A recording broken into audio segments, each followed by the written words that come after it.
And you would find that it's a struggle to actually buy the 2 rupee item with a 100 rupee note. That's friction. There are ways in which you can continue to solve friction, especially in payments, because that's the most transacted thing that you do on a everyday basis. You are starting off at possibly, 200,000 or 2 lakh rupees, and then trying to figure out if there is a market for 1,75,000 or 1,50,000. Innovator is not thinking that way. An innovator is immediately jumping into 50,000 guy and asking the question, what is the risk of, giving this to the 50,000 rupee guy?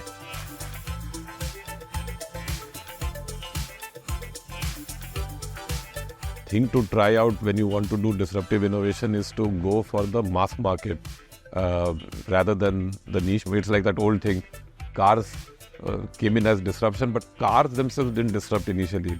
The real disruptive innovation was Model T, which sort of mass produced it at a price which was significantly lower than horse carriages, right? So it's the same thing.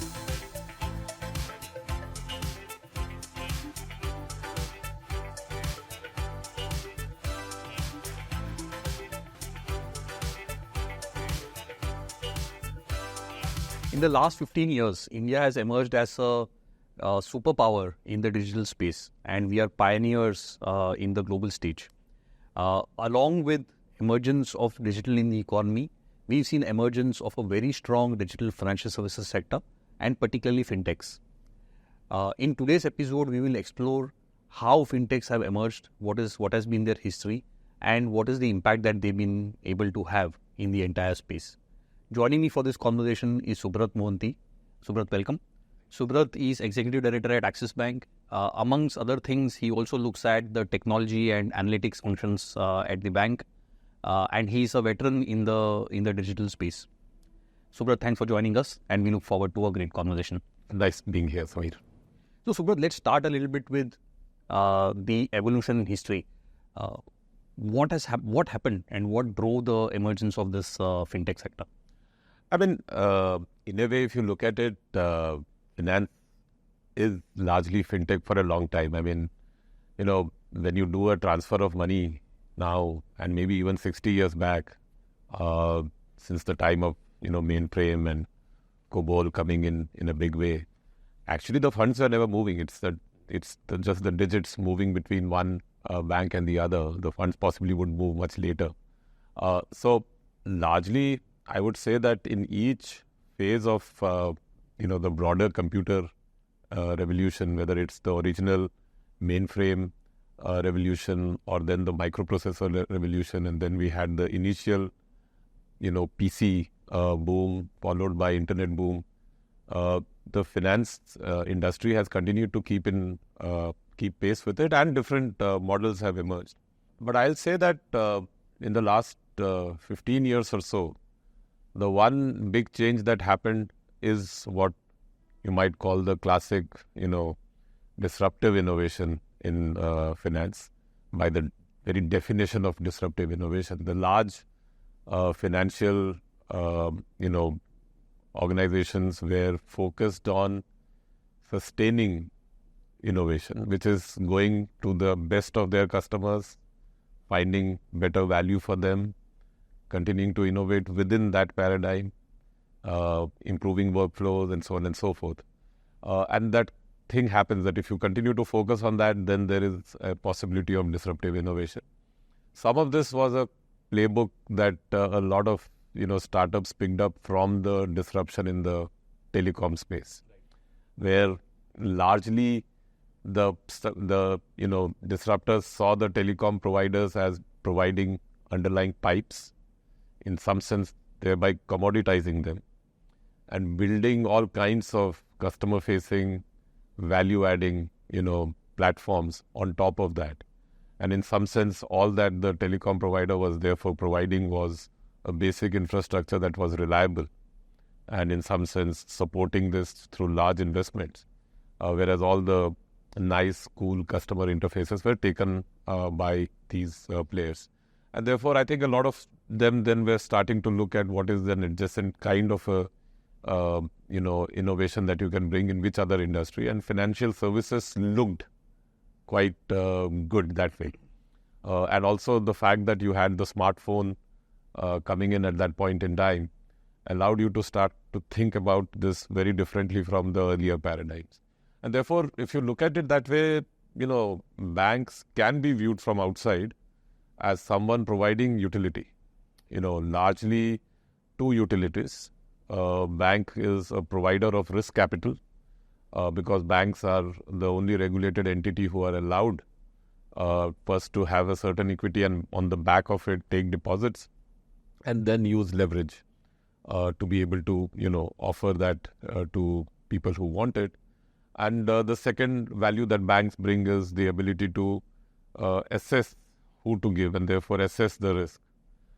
So if you just, ask yourself this question that if all that banks are supposed to do are these two things, then everything else that banks have built around it, which is something that brings a lot of, fees and other margin incomes for the bank, is largely, gravy that can be disrupted if one were to apply, kind of an unbundled model to a bank.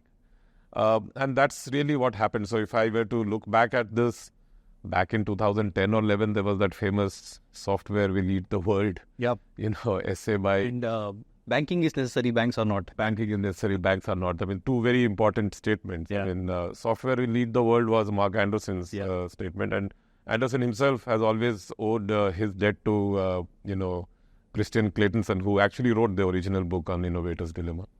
And that really, asked that particular question, that if where we are based on all of these trends over the last 5-6 decades coming together, software can make a very real difference across multiple industries.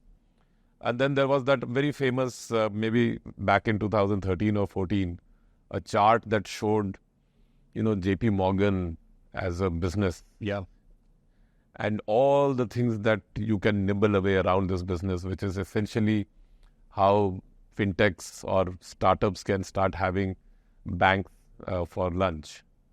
And I think these were both very powerful, in some sense, paradigm kind of shift in thinking, that if you start looking at it that way, of course it's possible that you could nibble away at different things. And simultaneously at that point in time, because of just coming out of the global financial crisis, a whole lot of liquidity was pumped in because of quantitative easing.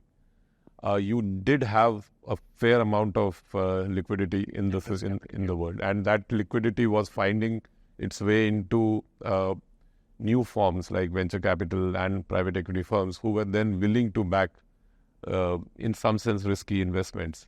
Which again, if you're backing risky investments, then you're looking for ideas of the kind that will disrupt existing large profit pools.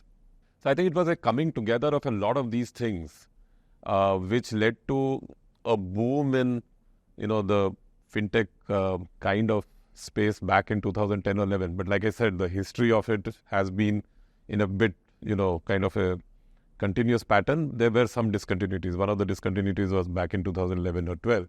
And that, in some sense, started reflecting in what we started seeing in India as well. And then once some of it started coming into India, money started coming into India. And of course, we will possibly talk about, the fact that there was a very particular UPI movement in India. And that, again, there is a very famous Nandan video where he calls UPI the WhatsApp moment of Indian banking or Indian financial services. I think all of those came together. And in that sense, the last 10 years have been quite exciting. But I would peg the starting point of that journey to between 2010 and 14, when many of these factors came together globally. And then, of course, started showing up in India just because of the size of market in India. Great. So let's also, since you brought up the UPI movement, it'll be helpful to understand a little bit of this, the digital public infrastructure route that India has taken, and what that means and how it is different, let's say, compared to a US or a China, and what that does to the fintech sector in the country. So, I mean, just one interesting sort of a data point in that evolution of Indian people getting used to the idea of what what frictionless means. I mean, which I think, friction in financial services is something that if somebody doesn't show you, what is an alternative, you don't realize friction, right? So, back in when we were kids, the idea that you would have 100 rupees and you were in a bus stop and you wanted to buy something that was 2 rupees, and you would find that it's a struggle to actually buy the 2 rupee item with a 100 rupee note. That's friction. Ideally that 2 rupee thing should be sold like this, but you had a 100 rupee note. And one of the things I often tell is, when Uber came first to India, at least for me and a lot of people that I have asked, the fact that you had to, have a particular, wallet attached to it, forced some of us to download To open the wallet. one particular wallet. And the minute you downloaded it and you started, having some funds in your wallet, you suddenly realized what frictionless means. Yes. Right? And I remember I and Amitabh were actually back in 2014. We're coming back from a meeting in Vashi in New Mumbai. And I showed him that there is something called this as a wallet. And he was like, what happens with this? I mean, why would you keep money there just to use it?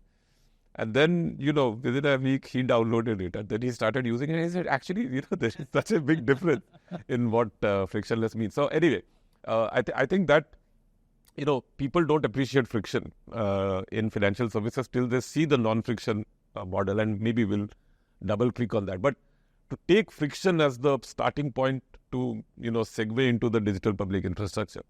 Now, there are ways in which you can continue to solve friction, especially in payments, because that's the most transacted thing that you do on a everyday basis, and that touches everyone, every single person in the country. And if you start thinking about how to solve for that friction, each entity can try and solve for it on an individual basis. But then that leads you to somewhat suboptimal outcomes, right? And it's the case that we've seen in other developed markets that, eventually the nature of that business is that you will eventually reach a duopoly or something of that kind. But it takes a lot of time because so many people have to try and so much of money has to be spent to find who are the last 2 or 3 players standing. Whereas in India, the first, sort of the foundation of the digital public infrastructure, which was UPI, which itself was based on another foundation, which was Aadhaar, actually solved that particular issue of friction at scale for the ecosystem. And it happened very organically, because once you got Aadhaar done, then obviously while you were getting it done, the natural question was, what is it solving for, right? I mean, identity is a problem in our country. And when Nandan wrote that book, Reimagining India, back in 2009, I used to be at Infosys. I used to be, meeting him quite often. And that time I used to wonder, how bad is identity a problem? And that came from a position of privilege, because we never felt the, problem of identity. But once you solve for that, then you start looking what is the other use case for it, right? And then the other use case is authenticating your identity. And one of the problems of any payment, any transfer which happens through digital means is, how do you trust the other party, right? Because the other party, if it's not trustworthy, then you want to have your own private little ecosystem where you know that the person or the entity that has created the ecosystem is taking care of the issue of trust and authentication. But then that won't scale, because you want to do across entities, across banks, across different players in the ecosystem. So somebody has to authenticate, and somebody has to, provide that trust at a central level. And that, I think, is again very underappreciated, that aspect of how Aadhaar, creates at a system level, the ability for you to trust that the other person is a valid, authentic person. And once that, that appreciation and that, you started building on top of that there is this trusted entity, and now you can start transacting between one another, then that friction really, really started going away. And once that engine started working, then you started having the next kind of conversation around, with this digital public infrastructure, what else can I build on top of it? So, the natural cases came in, lending possibly, aggregating their accounts and looking at what we can do. So in that sense, gradually we are building on top of it, and it's possibly the most innovative, public ecosystem anywhere in the world, because this has all been done at scale, almost very, very low cost in terms of the funds that have gone into this, and for anyone to plug in and plug out of this. And that again is a very strong facilitator of innovation. But it also, in an interesting way, levels the playing field for innovation, because you have done the heavy lifting of a certain kind and made it available to everyone, both for incumbents as well as for disruptors. There is a lot of level playing field that's available because of it. Then you build on top of it, and then you start thinking what you can do. So it's a very interesting point, right? Like if you think of, let's say, the process of giving a loan for any entity, like for Axis Bank to give a loan to a customer, we first need to know who the customer is. We need to know the customer's credit worthiness. We need to then be able to send the money to that person, and then we need to be able to recover money from that person. Now, if you think of this, like I've put a very highly simplistic architecture, but to get to know the customer, we now have Aadhaar, we have video KYC, which is fully digital. So you don't need to actually meet the person to be able to do it. And by the way, there is no private party involved. Yes. There's a government kind of which is facilitating this entire transaction. To understand creditworthiness, you can pull the bureau fully digitally. And by the way, now you have account aggregator, so you can also, let's say Axis Bank is giving loan to a customer who's banking with some other bank, through the account aggregator, pull the bank account data of the other customer. Again, there is no private party involved. Right? To be able to send money to the guy, you have UPI. To be able to collect money from the guy, you have the UPI mandate. So essentially, all parts of this ecosystem, pipes have been built by a non-private entity, which is made available to everybody. And there's two things, as you rightly said. One is, for a fintech, it makes easy to give a loan. But also, kind of, if you think of it the other way around, in most countries, the account aggregation is being done by some fintech. And, any private party has private motives, and those are profit-making motives. And so they charge a fee or whatever else. Similarly, to transfer money, you go through some network, and the network will typically charge between 1 to 2%. Yes. In India, UPI is free. So kind of you're, getting information free, you're sending money out free. And so, those opportunities actually have been, made public. They don't exist. Private sector has been crowded. Private sector has been crowded out. Yeah, in a good way. In a good way, because the benefit goes to the consumer. Yeah. The costs are kind of have come down. And so, on the one hand, it is helpful for the tech guys. But on the other hand, the bar on innovation is far higher now for them to make any kind of money or any benefits. Yeah. Very interesting. So let's move on now to kind of the first wave of companies that came in were around payments. Yeah. And so why would payments be and by the way, it's not just in India, like globally you see that the first use case that typically tech companies end up focusing on is payments. So what happened there and how has that played out? I mean, if you look at payment, and there are various lenses to look at it, some of it even is, as generic and possibly goes beyond just financial services. I mean, for people to try out something new, especially in financial services, but in general, you have to have initially low stakes. Then you are willing to experiment. And in some sense, payment is low stakes. I mean, if you start with low level sort of payments, people will be willing to experiment because, they are willing to try out if somebody tells them that this is an easier, faster, less time consuming method. So in that sense, that is one.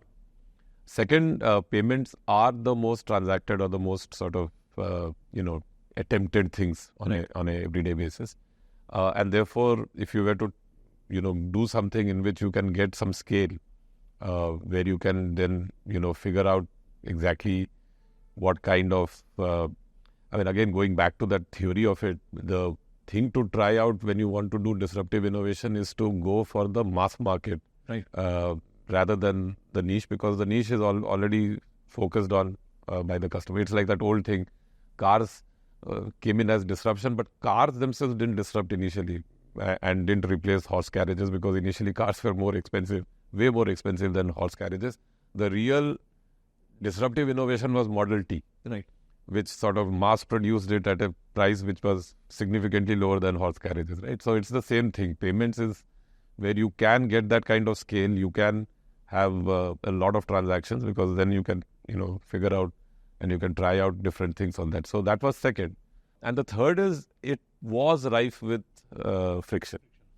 And once you show people that there is friction, then there is no going back to it, right? So, for instance, even if you have a 10 rupee now in your pocket and you are there in front of the shop and you are on your phone or you are holding your phone and there is the QR code, I think most people prefer just putting the QR code and giving it. At least I prefer it. I don't even want to try to see if there is a 10 rupee or not, right? And I don't even want to find out whether it is 10 or 8 rupee, because that is so frictionless. So lower risk threshold, which you know that the people would want to therefore try out, larger number of transactions, and the fact that there was friction.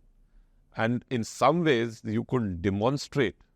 Just think back to 2000, even 5 to 10, when internet banking had gotten reasonably established among at least good Indian banks.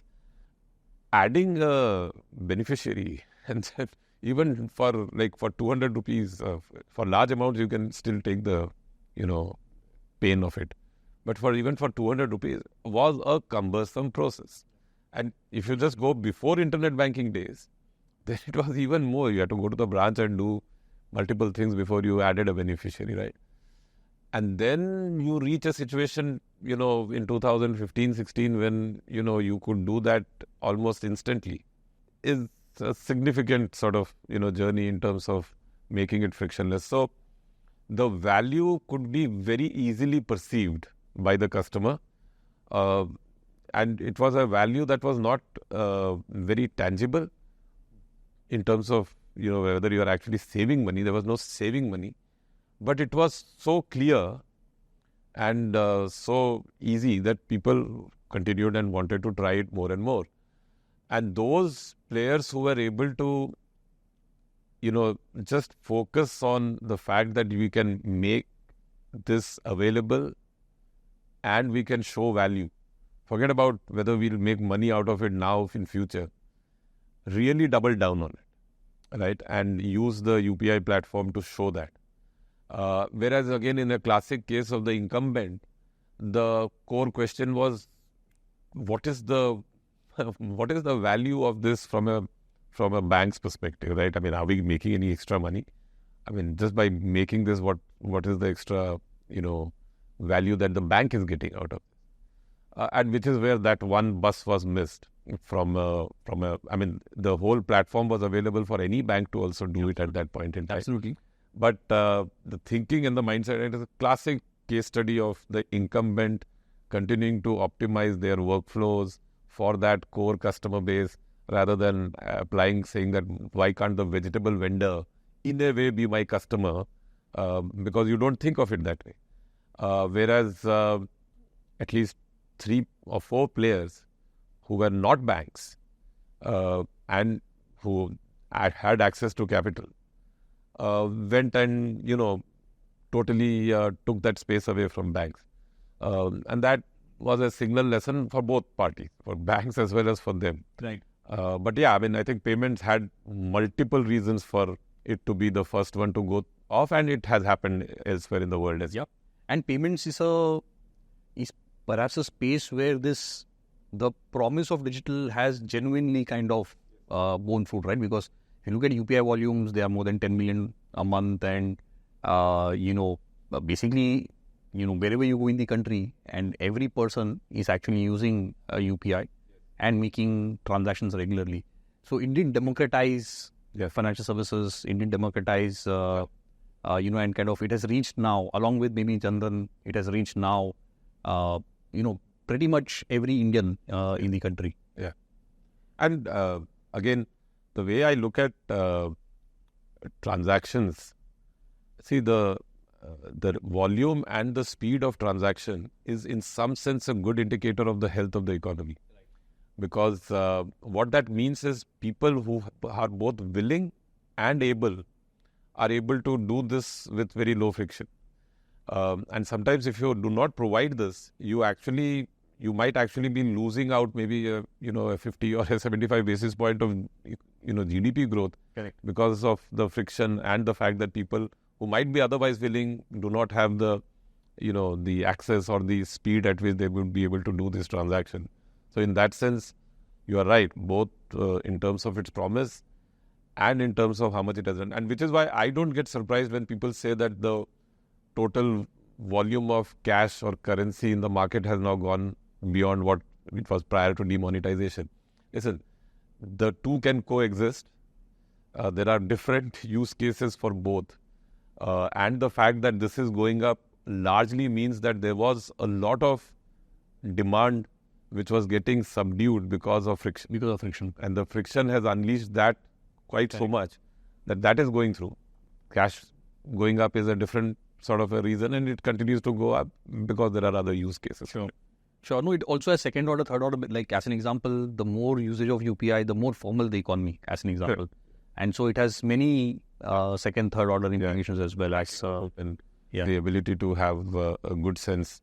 Otherwise, there were a lot of assumptions that were to be made in order for you to get a full picture of what's happening. Right now, the number of assumptions you make shrink because you have a good sense of what the formal numbers are. Correct. So payments is a great example of fintechs coming in, bringing in real disruption, taking it to scale, and they continue to dominate. Right, and as you said, banks have basically missed the bus. Which other areas come to mind? Like what other kind of areas you've seen fintechs come in and make changes and avoid? The natural sort of progression from there, as has been the case elsewhere, is to see whether using that, are you able to start doing lending, which very quickly a lot of players came up back in 2016-17, just as the payment space took off, where the same principles were applied around lending as they were applied around payments, which is, can we make this as frictionless, because then that would sort of make a lot of credit offtake that otherwise was not happening because there was friction. And there are challenges there, that there are fundamental paradigm differences between the two, which we'll come to. But some lending companies took off, and they have all gone through their own journeys. Many of them have shut down. But I still believe that there is some space for good lending tech kind of platforms, because like you gave that example of how in each step of lending you actually have public infrastructure available, which allows you to do this whole thing in a much better and a faster way than in the past. Within lending, then there are some nuances that came up, right? So some people tried BNPL, the buy now, pay later. Some of it globally had taken off quite a bit. And we tried it in India as well. India, there is always a challenge in any of these models for people to find ways to go around the system. But there was a BNPL element to lending. Then there were some elements to invoice discounting and providing, in some sense, lending, but through a B2B model. Some of that have succeeded quite spectacularly. Then there was a component of take credit card, and that sometimes can be considered a separate vertical, where that question is that if there are players, banks who make fairly good margins on cards, then it is that old Steve Jobs point on your margin is my business. And you can go and look for providing card and card onboarding experience in a manner that is much more modern and smoother, and providing customers a much better, sort of commercial proposition at lower margins than what the traditional companies, the traditional banks are making, because often banks can sometimes look at cards as a way to sometimes subsidize some of their other business. So under lending, you had these different things emerge.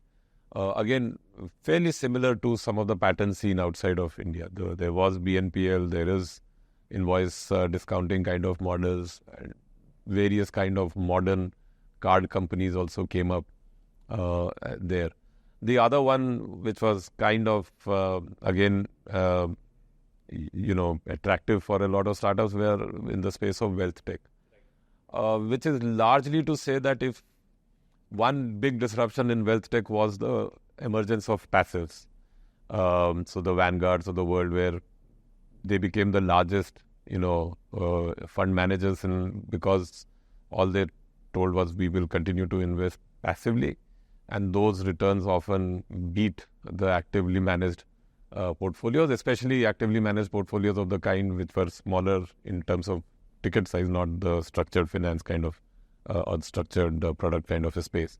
And once that had been done, then the question was, why do you need a financial advisor? We can manage, in some sense, wealth from a platform perspective using tech. You can get more options, you can get full visibility, full transparency at almost zero cost. And you can, from there you can, start trading also at fairly low cost. So all these zero, commission platforms came up, Robinhood in the US, and they started getting mirrored in India a bit later. But, you had the Zerodhas very successful companies, or some of the recent ones, some of our partners like Grow and others. So that is another sort of space which is wealth tech, which I still think, is going through its own sort of evolution. Some of the assumptions are under stress, but in many other spaces they are doing fairly well. Then the other space which is adjacent to payments was this whole remittances, cross-border transactions and things of that kind, which again hugely rife with friction and people making money off the friction. Fairly regulated, multiple laws across multiple countries, and therefore a bit of a difficult problem to solve. But globally, among countries where some of the laws are not as stringent, because there are less sort of abuse of those kind of laws, I think the remittance platforms have also done very well, and some of them are trying that in India.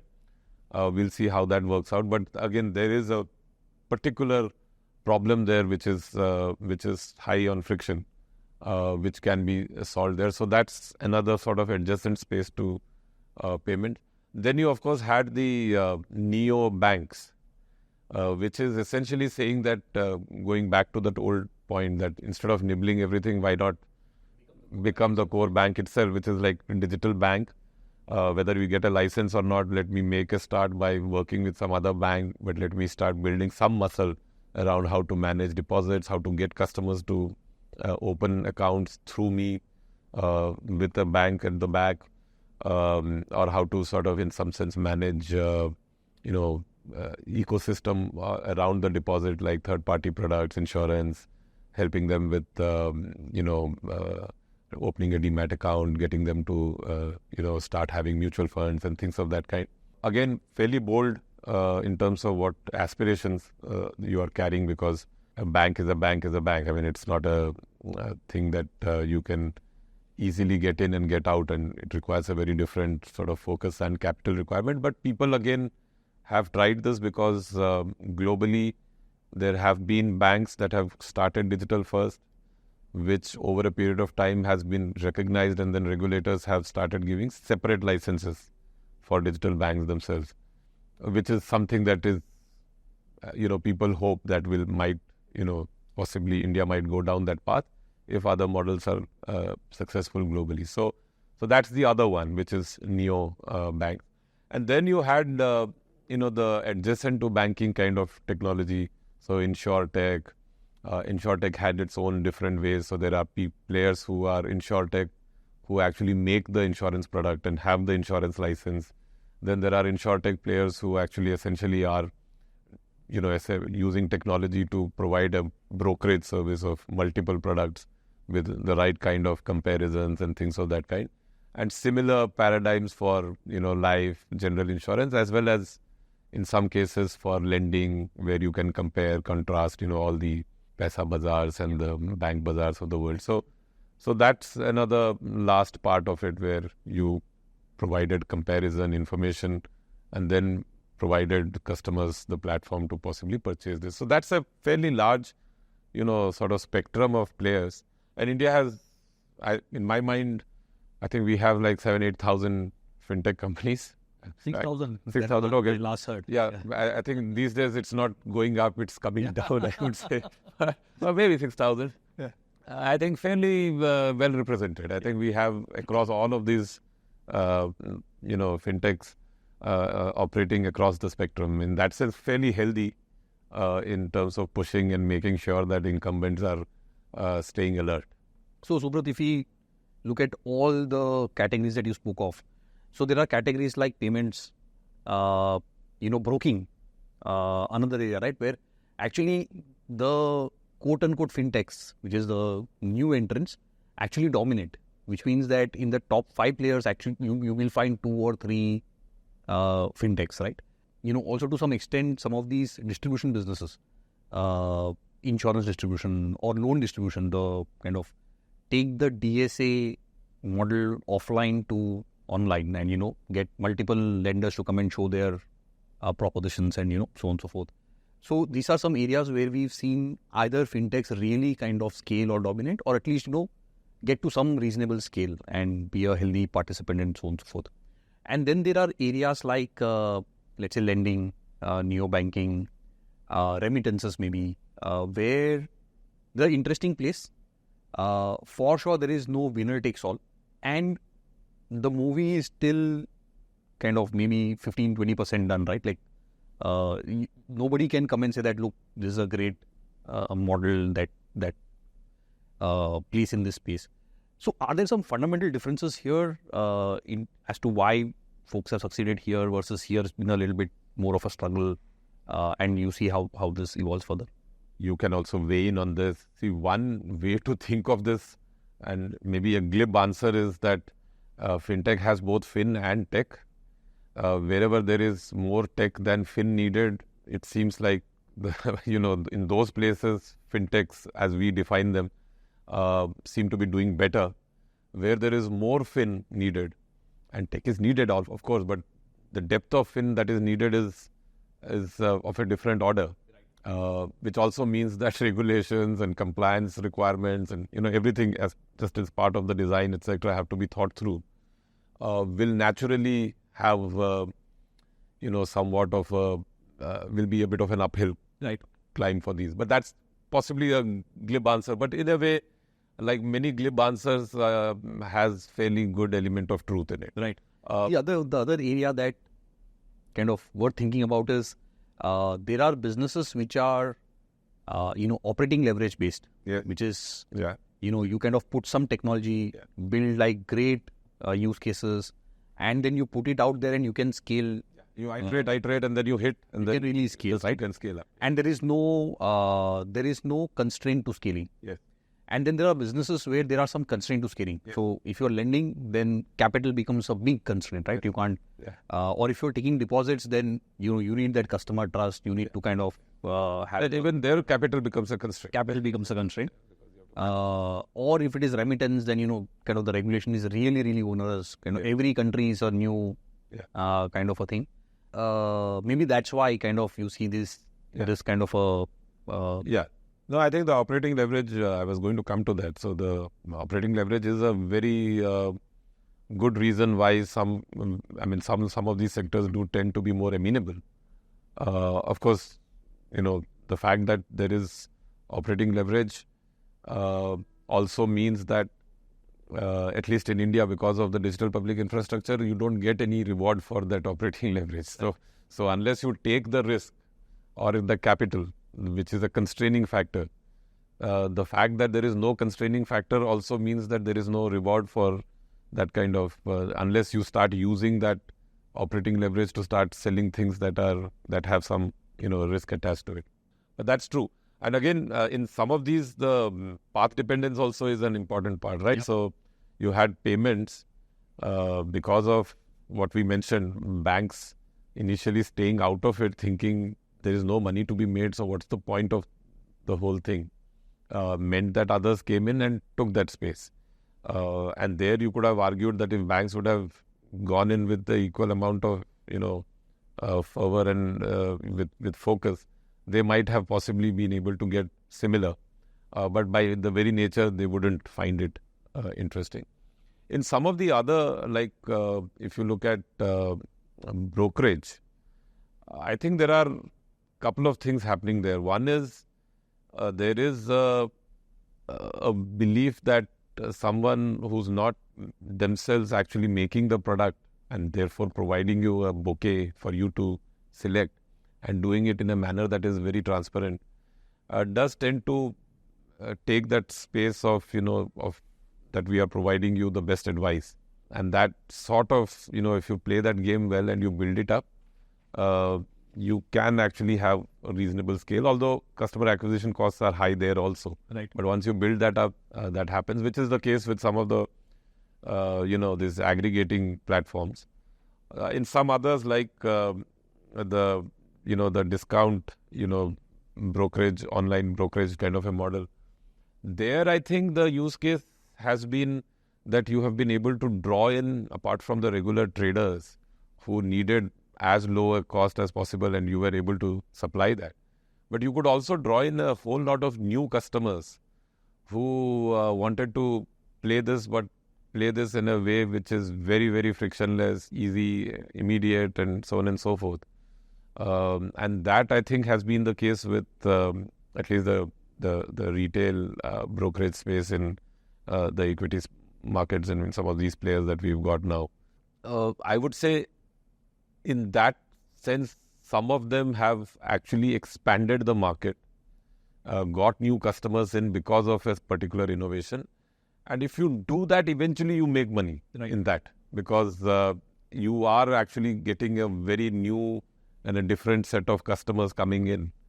And you can draw them in with the zero whatever cost thing, but then there are so many different ways then you make money, because you have got them in, there is float, there is, cost of that microsecond extra that you have that you can actually, use for yourself.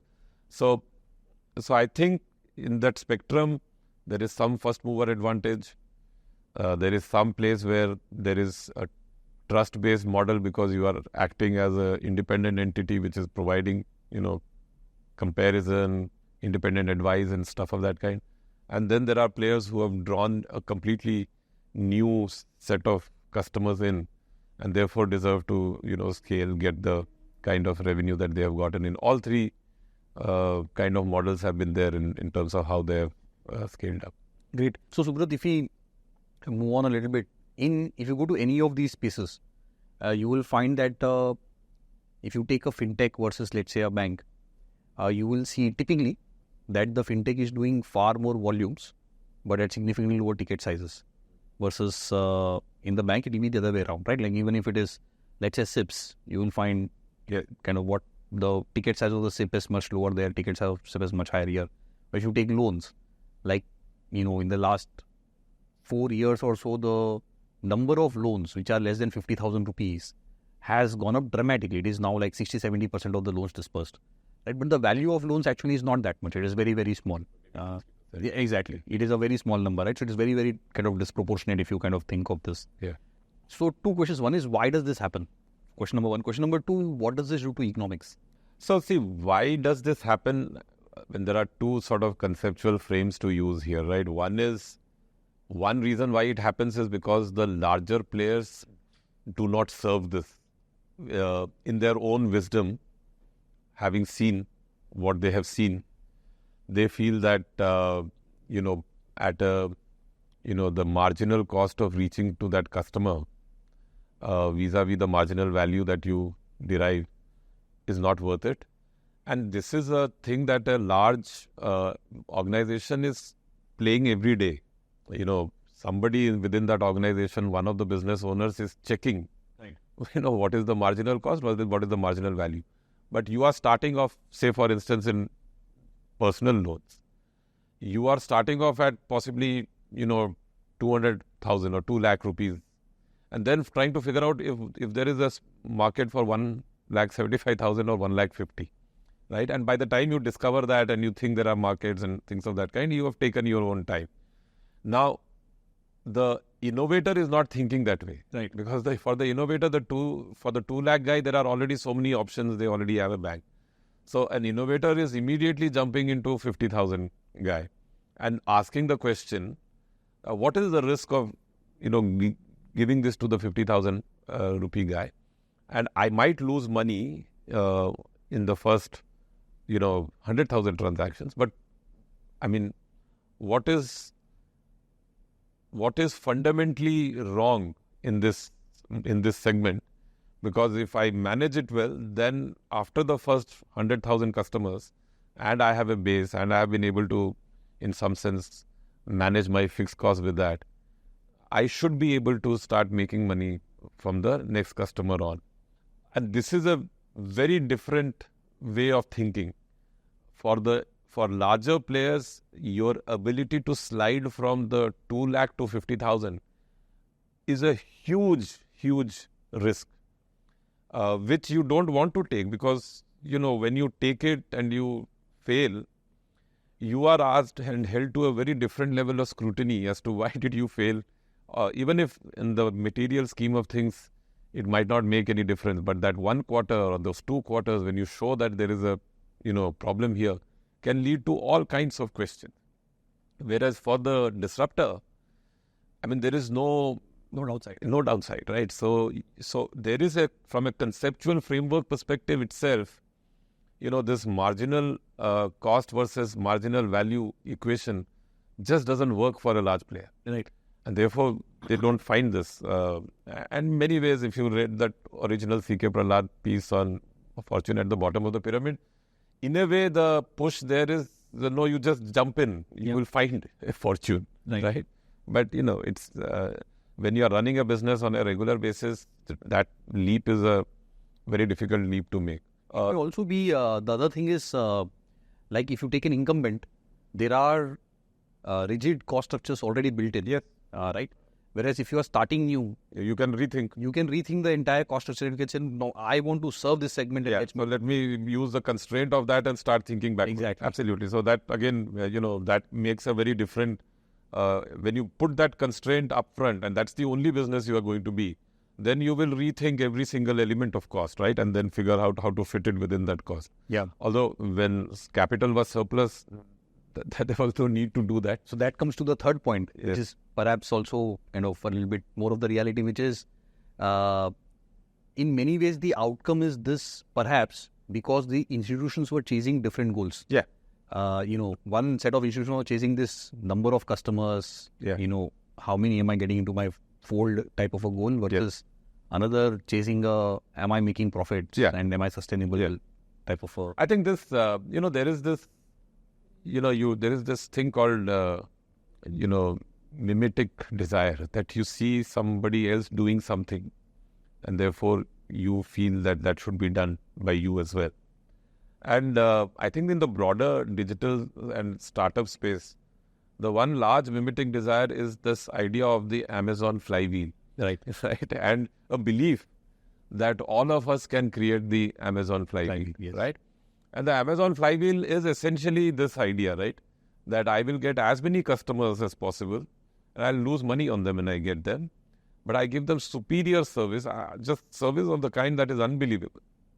And then, that superior service will lead to customers doing more things, etc., etc. And then that will bring more customers in, or whatever, in one way the flywheel sort of perpetuates itself. And once the flywheel is going, then, I can find many different ways of making money. The problem with that is how replicable is it in every business is a question, right? I mean, that's a flywheel largely designed for, consumer products of a kind which, you can sort of not too heavily regulated and things of that kind. But a lot of people felt that flywheel applies to every business, including edtech and here and in fintech and so on and so forth. And if you chase that goal, in some businesses, that goal is, worth chasing. You'll make some money, maybe you'll not make tremendous amount of money, but you can run a sustainable business in that. But in some other businesses, it is actually completely antithetical to the core business that you are running. So lending is a very good use case. One of the truism in lending is not about disbursing money. The core business is collecting the money, right? If you are spending all your time disbursing money frictionless, you will get some success, but it is actually the wrong sort of problem statement to solve, because one of the sort of in jest I tell that why do you have to even build an app if you are going to give them loan with minimal checks and with at a very good rate. All you need to put up outside your shop is that I'm giving you loan with minimal checks and at this rate. People will queue up. People will actually take flights to come and take money from you. So frictionless in lending can be actually without even an app if you were to put up that kind of a board. The question is, how do you get it back, right? So when you chase volume growth in that kind of a business, it will come back to bite. But then in other businesses, there is some element of the flywheel which can work. Payment is one example. I mean, you'll have to find other use cases to be able to prove build on top that Amazon flywheel eventually will make money, or you find something completely different, which is like AWS equivalent, which makes money, without you having actually originally thought for it. But I think that's really how people have thought of this problem. That's how I think the people who fund them also have believed that flywheel works, and it works in every sector. And I think the last 2 years, 3 years have shown that there is some amount of moderation to that thinking that you need to do, right? Because it does not really work, and you have to think differently about it. Right. So Subrata, we'll shift tracks a little bit and talk about economics of financial services.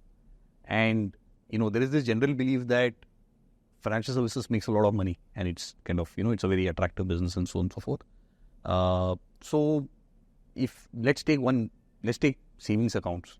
And if you can run us through what is the economics and how easy is it to make money on a savings account? Well, by itself, savings account is a cost center. Yeah. Most people might find that surprising that in a bank, what is savings account? It's a cost center.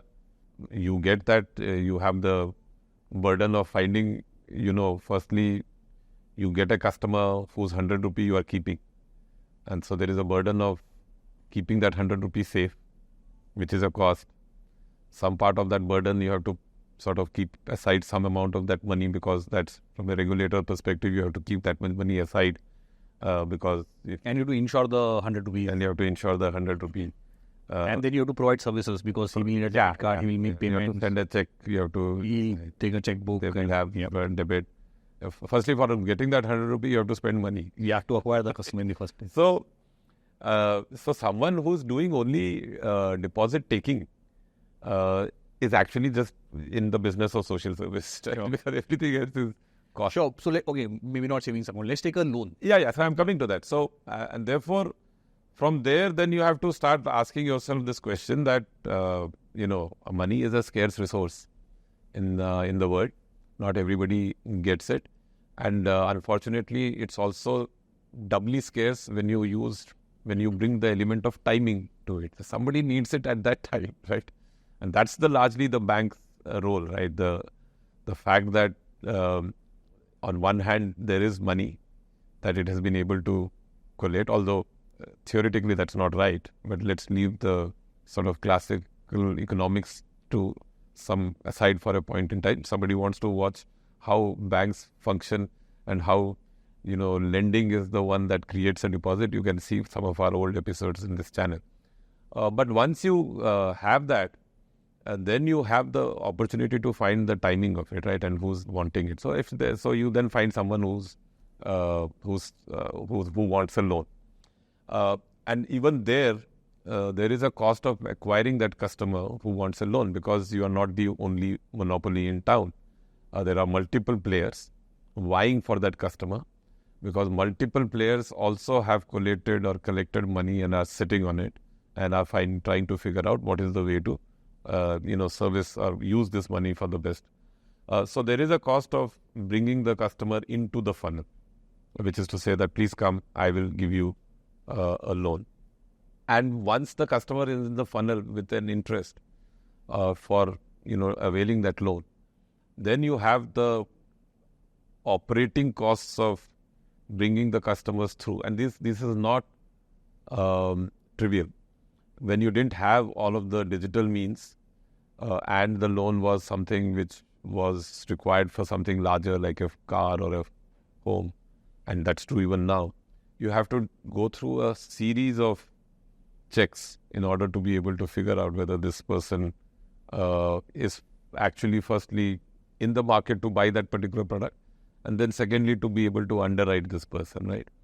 So the costs start from acquisition cost, go into some of the operating costs of making sure that this document, etc., is moving, people are viewing that, and then a very reasonably decent, important task of figuring out the risk and the credit worthiness of this customer at the underwriting stage. And once you do all of this, and at the rate that you think is applicable for this customer, you disburse the loan to the customer. Now, these are operating costs till you have acquired that customer. Now starts the second part of the story. There are three assumptions that you have made. One, you have given mostly to this customer a interest rate which is often fixed, and therefore you are taking the time risk that because the interest rates could move Up or down, yeah. Up or down, and if they move, the underlying asset that you have, which is a deposit, and let's consider that as a pooled asset, a pool of deposits that you've got, those assets have to be repriced depending on how the interest rates are going. Whereas this cannot be repriced, or cannot be repriced as easily. Often if it is fixed, it cannot be repriced, right? Then, this matching problem is a large problem for bank, right? And that risk you carry on yourself, and you need to therefore, in some sense, be able to price that risk into this, which is one sort of assumption problem. Second assumption problem is this guy is credit worthy and will actually pay you. And one is they'll pay you all on time. Second is they will pay you but not on time. And third is they will not pay you at all. And that's a big, assumption. And those are often the assumptions where you tend to, if you have not got record experience of seeing through cycles, it is very easy to believe your own, your own story and drink your own Kool-Aid in terms of what kind of customers you are bringing in and how much you think they will be able to repay. So let's take one example, Subrat. Let's say the one institution is giving a loan for 1 lakh rupees at 10%. Now their cost of funds itself will be, let's say the FD rate today is 7%. Something, yeah. Add, let's say, another 100 basis points of SLR cost, CRR cost, so 8%. 8%. Which means that the revenue that the institution is making is 2%. Correct. 2% on a lakh is 2,000 rupees. Yes. Now you have to add costs on top of this. Yeah. So let's say the acquisition costs and the OPEX and so on and so forth. I'm simplifying this. Let's say it is 1%. Which means you have 1% left. Essentially, if 1 out of 100 people that you made a loan to defaults, You are dead. you are dead, right? Yeah, Basically. underwater, yes. And so this is kind of very. And by the way, even if everybody pays back, you're making 1,000 rupees Yeah. on a 1 lakh rupee loan, Yes. right? And by the way, I'm kind of very optimistic assumptions and so forth. So we are thinking about 1,000 rupees a year, not 1,000 rupees a month. Yeah. So these are very kind of thin margins. Yeah. And It's what I call, this is like T20 cricket and you are a bowler. right. So there are very few options you have to pitch right and get a dot ball. Right. Otherwise, it's going to get hit. Right. So when you are in lending, you have to think of yourself as that kind of a bowler. That was odds are stacked against you for getting hit. Right. How much you have to be conservative, defensive, and play that game is how you should be thinking about it. Right. And this economics is, by the way, lending, which is quote unquote the more profitable. More profitable. If you go to payments, in the most optimistic scenario, you will get 1%, 1.2%. You have to be very, very optimistic. Very, very optimistic, right? If it were UPI, essentially you get zero. Right? And so 1% means, let's say the average payment is 2,000 rupees. Essentially, we are talking of 20 rupees on one transaction in the most optimistic scenario. And by the way, that 1% will be shared between 3 entities because there is it's a bank here, there is a bank there, and there is a network in between. We are talking of extremely thin margins, extremely thin, ability to make money. And so either you have to be exceptionally good at managing costs and managing risks, or you have to be operating at a real scale where, the very thin stuff adds up so much that you're, really profitable. Yeah. No, which is, that's one of the reasons why, if you look at globally anywhere, most of the advanced economies over a period of time eventually have 3 or 4 large banks, right, which are universal national level banks. And then they have boutique banks, regional banks that serve in some sense as feeders to these banks, or they are there doing their own thing. Right. And even there, once market matures, all of this spread that you make because of information asymmetry, risk asymmetry, etc., either regulations or other players or innovation keeps chipping away at that, right? And therefore, then this keeps shrinking and shrinking and shrinking till you come out with a disruptive product for some period of time that sort of expands this, which, like, for instance, credit card was one and so on and so forth. Otherwise, you get, this kind of a shrinking thing. Unless that you are in an economy where the market is expanding, right? In which case, newer players are coming, you are willing to take risks, they are willing to pay for something more, and you are then therefore being able to make, continue to make that margin. We are in that stage. At 2,200, 2,300 per capita, dollar per capita economy, we have at least 5x to 6x of growth on per capita income before we even start thinking that there is some amount of, constraint on what we can do. But when you see the developed economy, any economy that is over $30,000 per capita, the price to book value of banks is under 1, right? Which means that they are actually, just the book value of the bank is higher than what their market cap is, and which is not surprising to me because exactly as you pointed out, the number of ways you can not make money is significantly higher than number of ways you can make money. And these are really large institutions who otherwise have squeezed a lot of efficiencies out on their own. So, it's a difficult business if you think of it that way. Right. Great. Subrat, that was a fascinating conversation. Thanks a lot for your time and for your insights. And I hope you enjoyed the conversation as much as I loved it. Thank you so much for having me over. Thank you. Thanks. Thank you for listening into this episode of Open Dialogue. I hope you enjoyed this as much as we've enjoyed bringing it to you. We are overwhelmed by the response that we've received and really look forward to your comments and feedback. Do like and subscribe to our channel to keep track of new episodes that are coming through. Thank you.